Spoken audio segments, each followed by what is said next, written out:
భగవంతుడా, తండ్రిని ప్రేమించే కొడుకు దొరకడం అదృష్టమే కాని.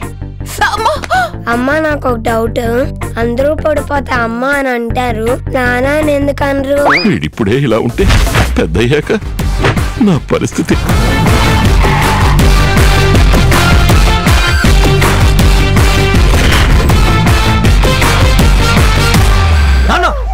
ఆ పొట్టండి లాక్కో. నీ వయసులో అందరికి వాకింగ్ ఫ్రెండ్స్ ఉంటారు, ఇదిగో ఇలా ఈటింగ్ ఫ్రెండ్స్ ఉంటే ఇలాగే తయారవుతారు. రై, ఈ ప్రపంచంలో నీ ఒక్కడికే ఉన్నాడా తండ్రి? ఇంకెవరికి లేరా?